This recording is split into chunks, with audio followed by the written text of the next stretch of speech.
So I got to ask all three of you this question. So as you're dealing with 35, 40 countries. Ali, you're dealing with 80 countries.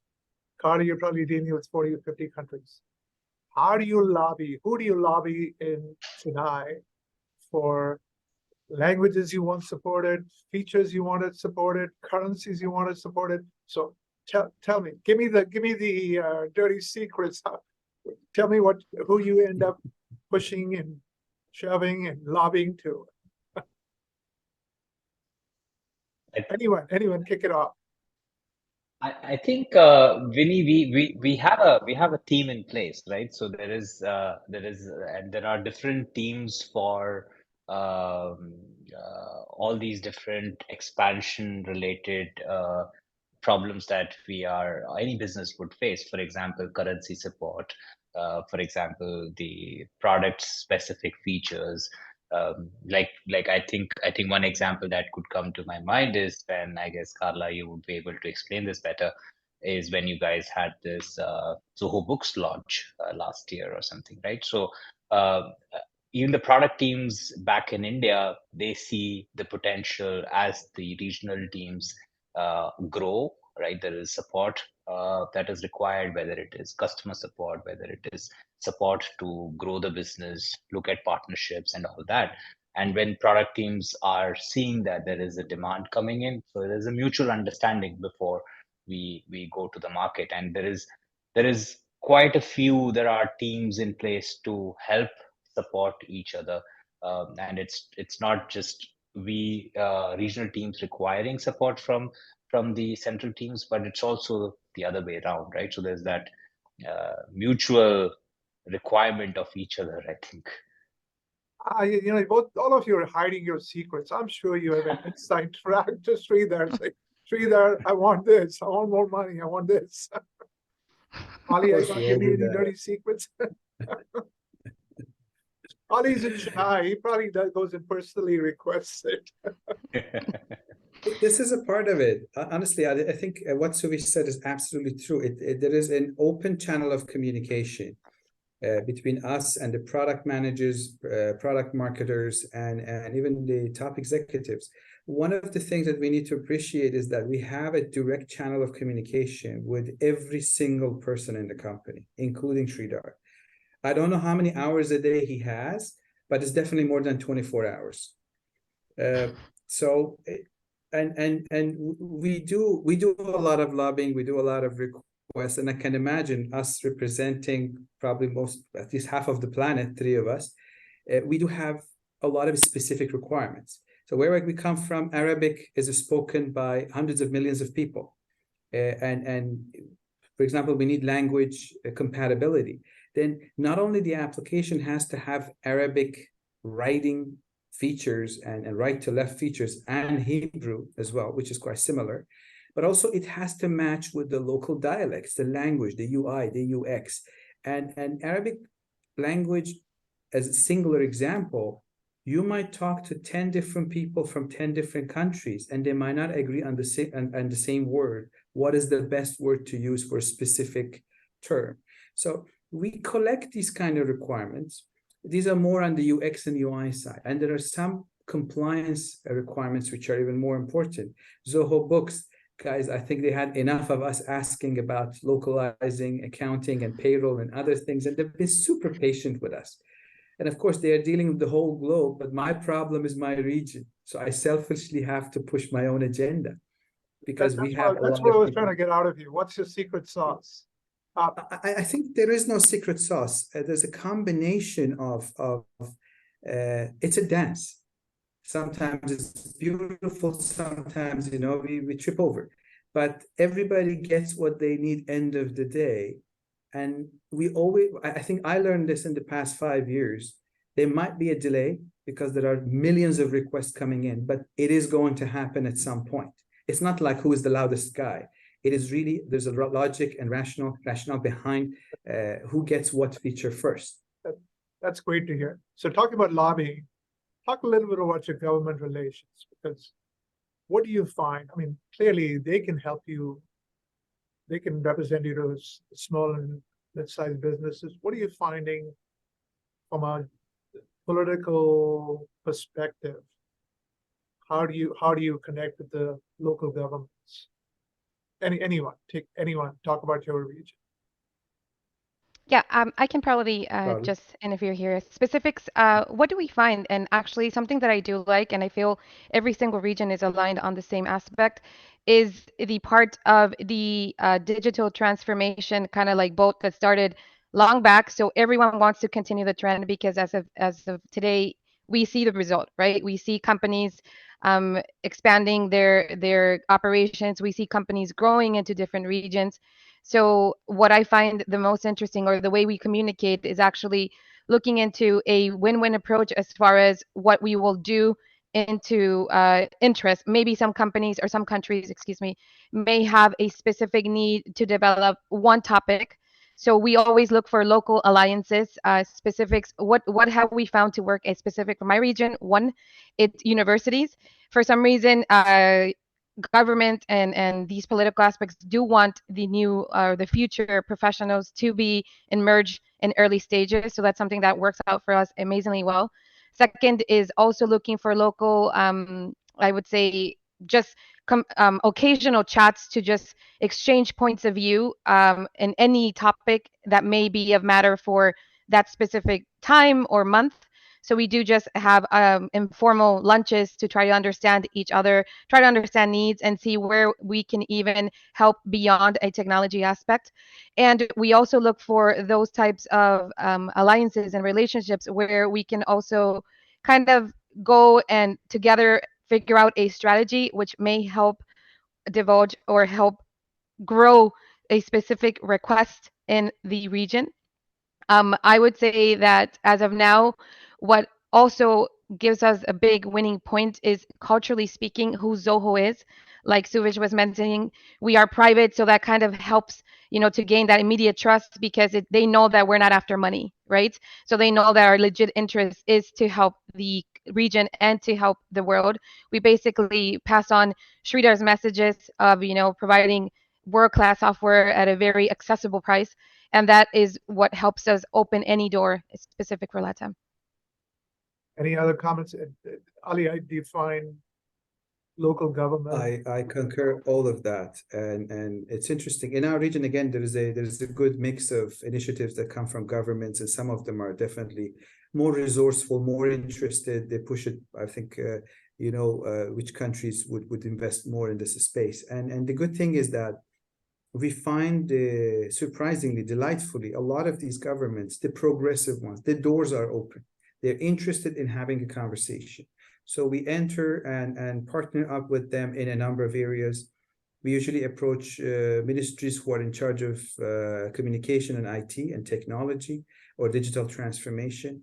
Our latest edition specifically has been our partnership with the Ministry of Digital Transformation in Jordan, which is about supporting Jordanians' SMEs.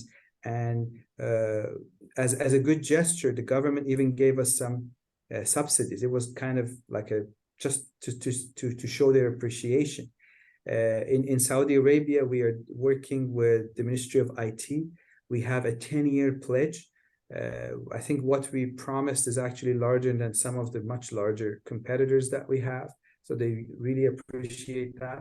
Our goal, as Carla mentioned, look, this is a company. It is not a non-for-profit organization, but we strongly believe in good capitalism.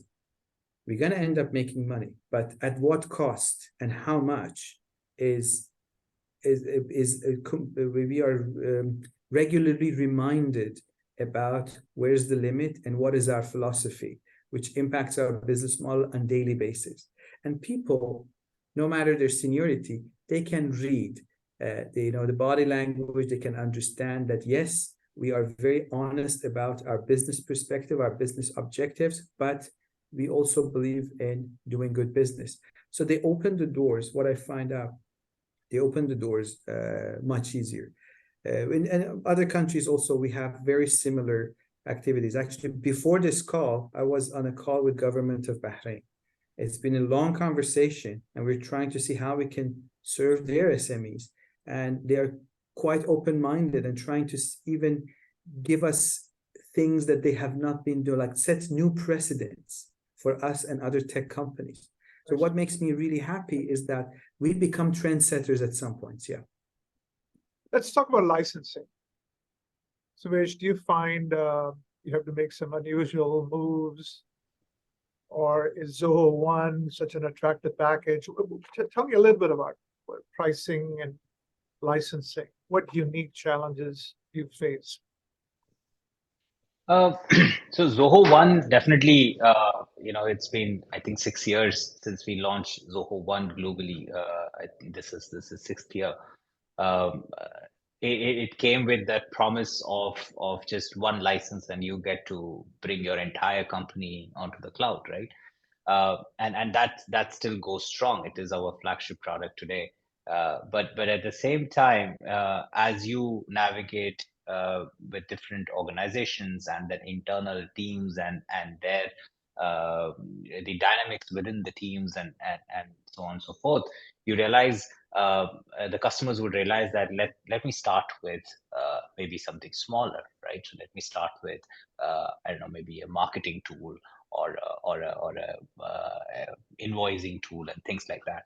And that's where Zoho's strength and flexibility sort of comes into full picture, because we offer that tiered pricing and licensing model. You want to start with one product, then you have 55 products to look at. You want to start with a bundle, then you have 6 different bundles to look at. You want to go all in, then you have Zoho One, right? So we have these 3 licensing model, and that shows when we talk about it, or when people see it on our website, businesses, they see there's so much of flexibility. And within that also, each of these products, they have different pricing model, different editions. So there's a lot of options for businesses to choose from. So And it's not restricted. that's flexible enough, or are you having to make concessions and unique tweaks in addition?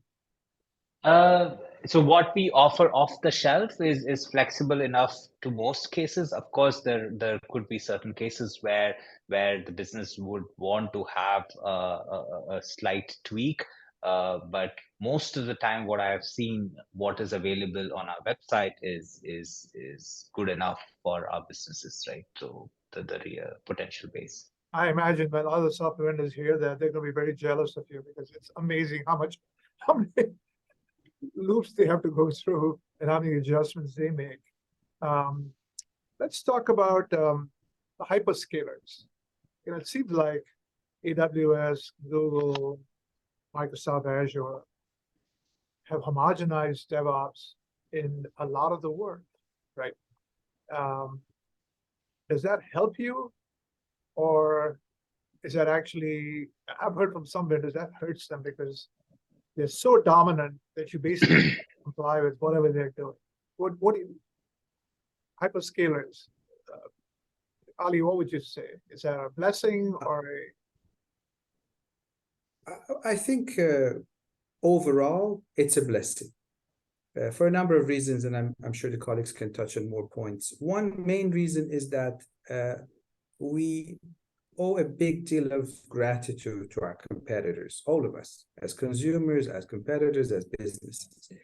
These guys have been trailblazing the market, so all due respect, we have all the respect for them. In terms of specifics like AWS, Google Cloud, Microsoft, we do not compete in that space. We are purely SaaS. And we have solutions, we have partnerships with some of these companies. I remember 2-3 years ago, I was in Zoholics in Austin, and Google and Microsoft had presence in our conference. So we do welcome that. Of course, there are spaces in which we compete, like the office space. Microsoft has 365, Google has their own workspace, and we have our own set of competing apps. I still see it as a blessing, because in a pricing space, we are very aggressively competing with that. We're not undercutting the market. I really want to clarify this. I think this is the right way of pricing it. Anything higher than this would be a bit unfair in this day and age. If we all believe in democratization of technology, we do need to make sure that the price in space where well. And even from feature perspective, if we comparing ourselves with probably more established competitors, the fact that 80% of the people, if not more, are only using 20% of the feature of the app you're giving to them means that majority of the users needs more education and raising awareness rather than counting the number of features or selling something that they do not need. So overall, just to make it short, I see this as a very good space for us to compete. And I respect our competitors, and I think they're a blessing for us as well.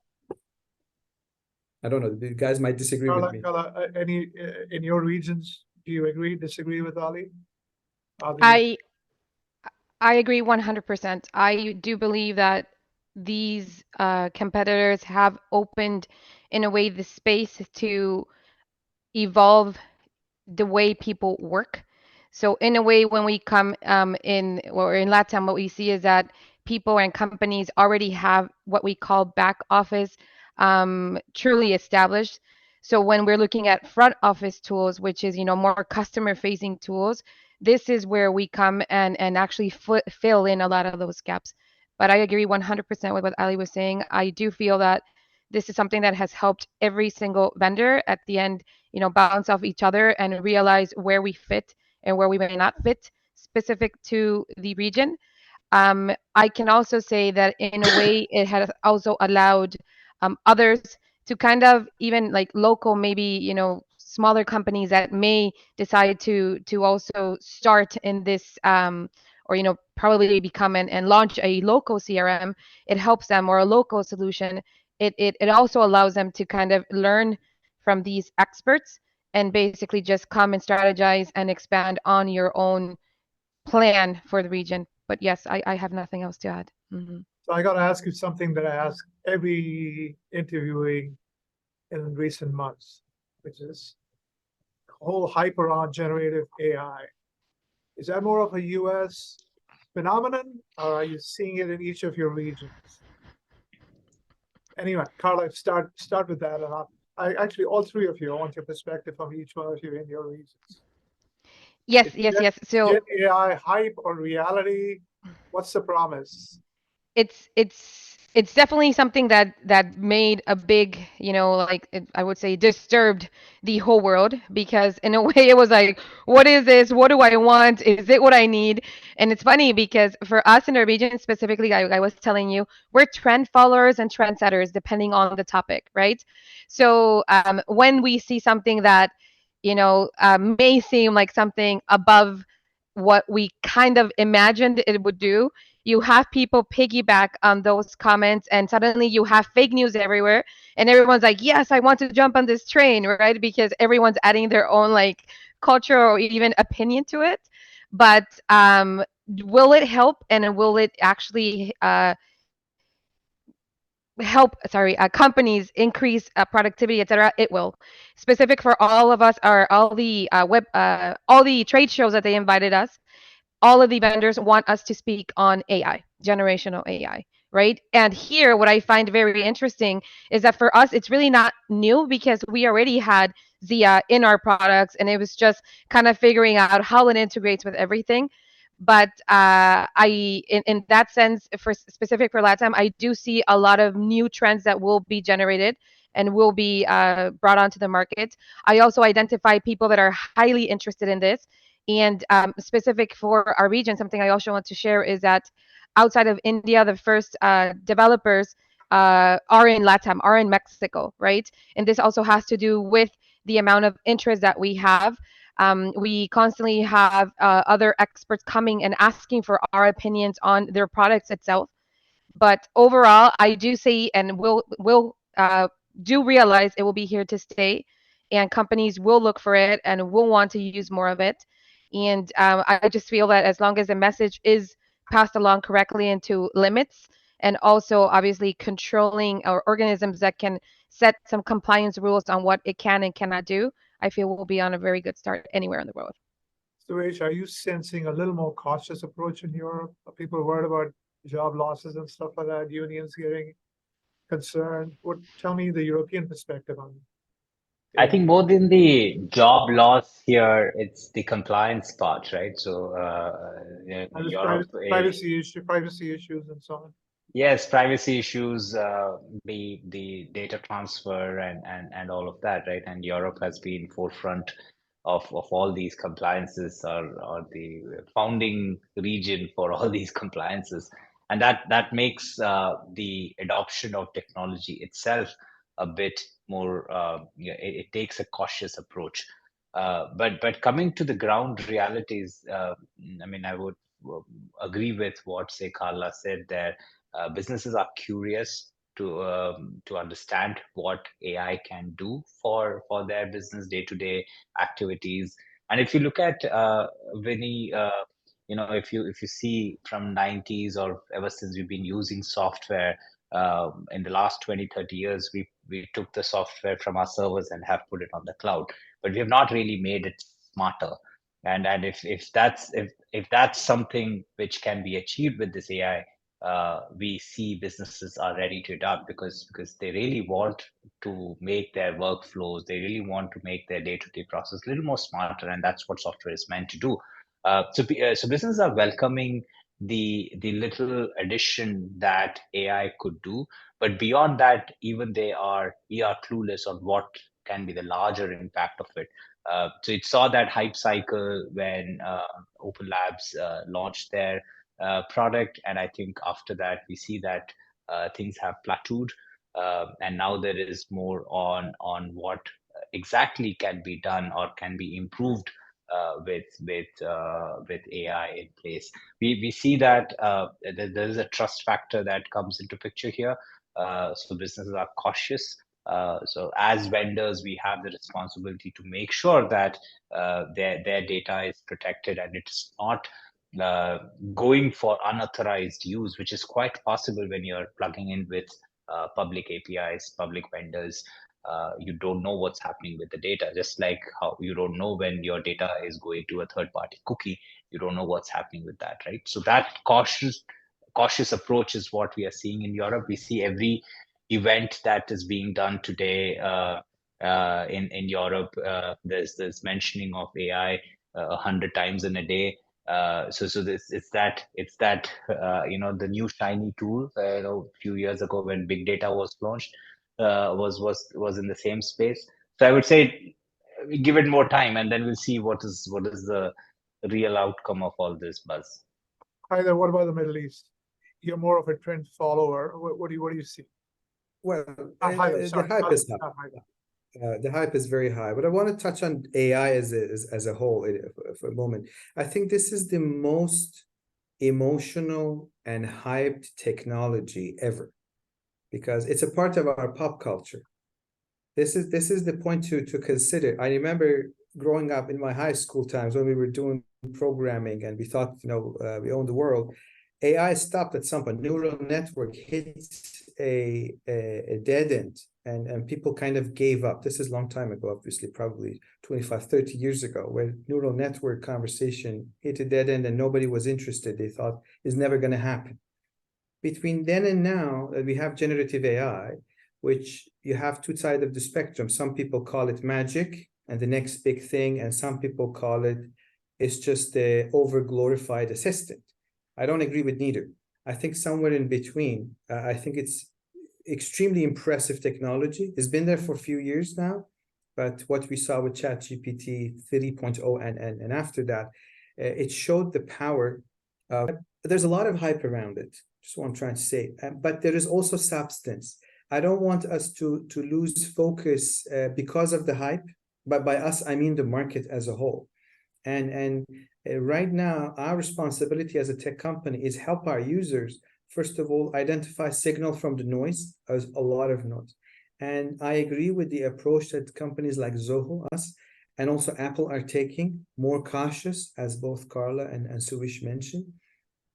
Us, by taking a cautious step, we're also telling our users that we need to be driving with the lights on. And we are incorporating these technologies. We're working on our own developments. Zia has been around for quite some time, and we're adding a lot of feature to it. However, we're also setting realistic expectations for businesses to understand what they can get out of it on daily basis. I mean, ChatGPT, I guess, helping all of us in one way or another. And however, as again, I'm repeating because it's very important. What are the privacy concerns? What are the security concerns that we have? Every single day, you have at least 10 to 20 new services that I learn about, and I'm sure there are hundreds more of private companies, startups running the next best thing. Some of them, they do look magical, but by signing up, by loading my PDF file, my seemingly innocent actions, sharing that Excel file, that uploading that spreadsheet up there, what am I exposing myself and my organization and my clients to? This is what we're trying to tell our customers, to be probably more cautious. Oh, Last point is on regulation. I am not very confident on the global regulatory efforts because with tech, the global community has been playing a game of catch. So I hope they take this one seriously, because the repercussions of AI could be massive. I think the risk is, in the consumer world, we gave up so much of our personal information to get free services. I think our risk is very similar in the corporate world, except the corporate world is obviously more watchful. So there's going to be a little bit of a tension between the technology vendors and the corporate world. But let me just ask you a question about the CIO mindset you see.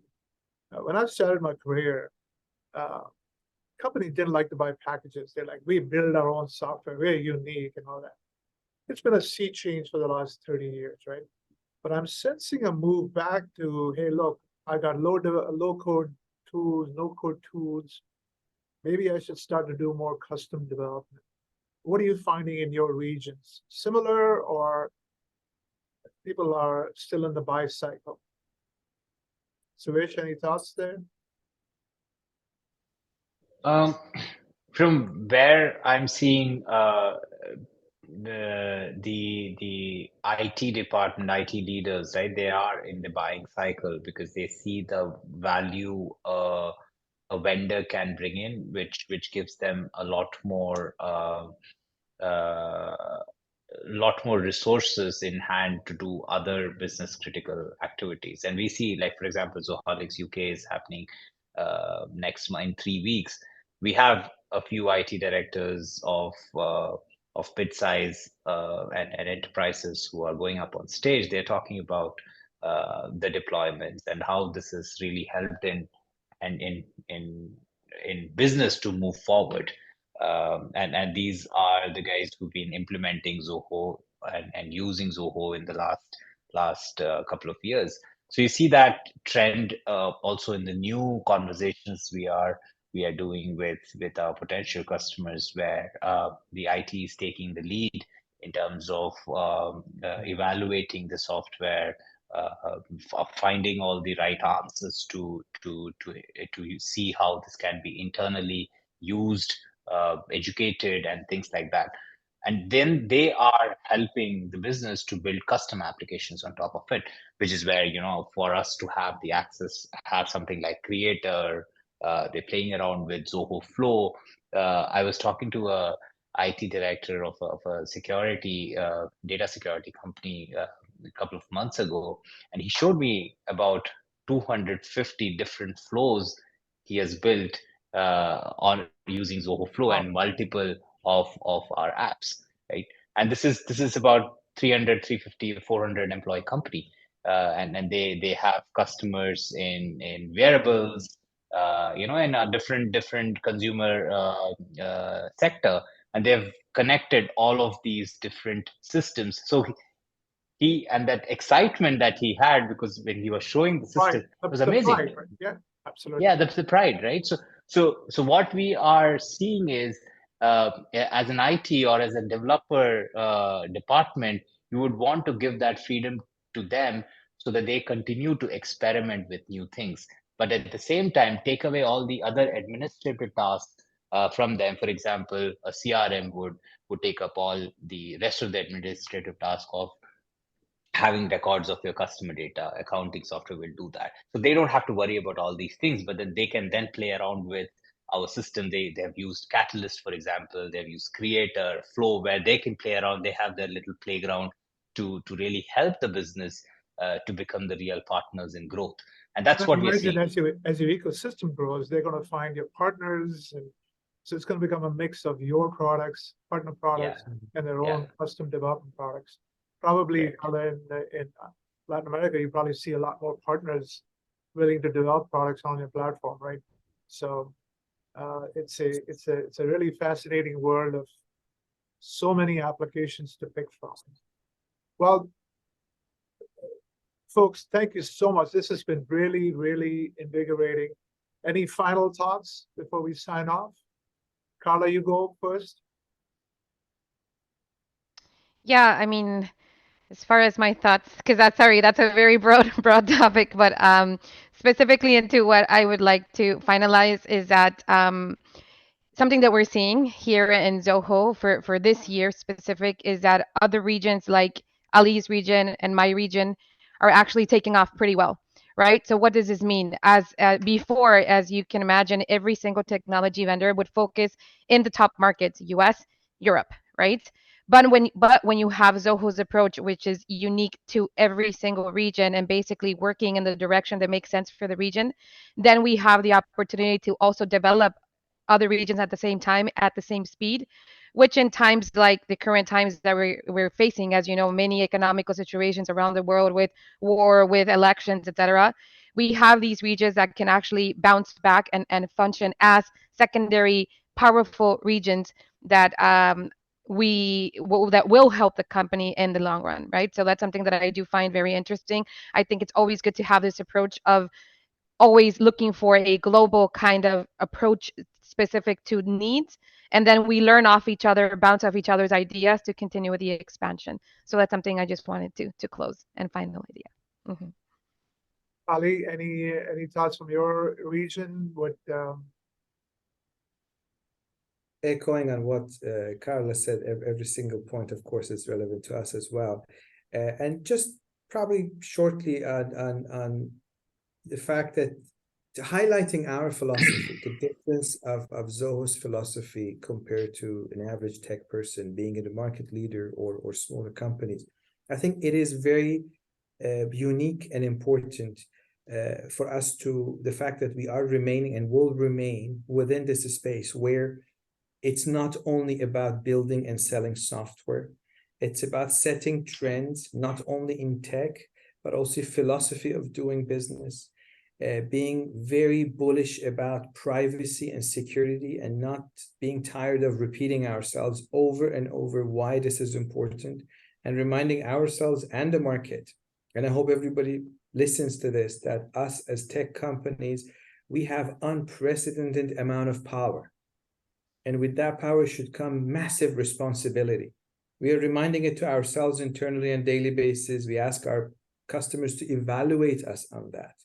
And I hope to see, maybe I'm an idealist, but every other tech company also to tread carefully and to be as responsible. This gives us a lot of value and brings to us a lot of delighted customers. So that's a testament that we're doing something right, apart from just the fact that our tech is also quite good. So just wanted to highlight that fact as well. Suvish, you get the final word.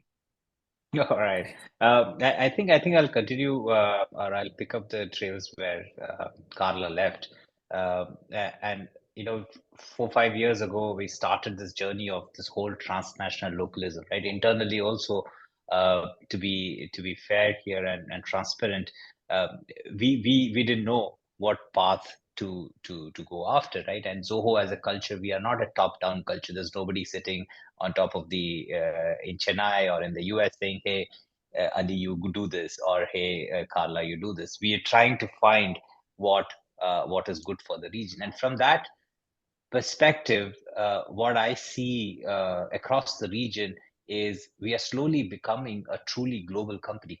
And this is a global company that is not operated from headquarters. And that's the difference that is very important in our culture.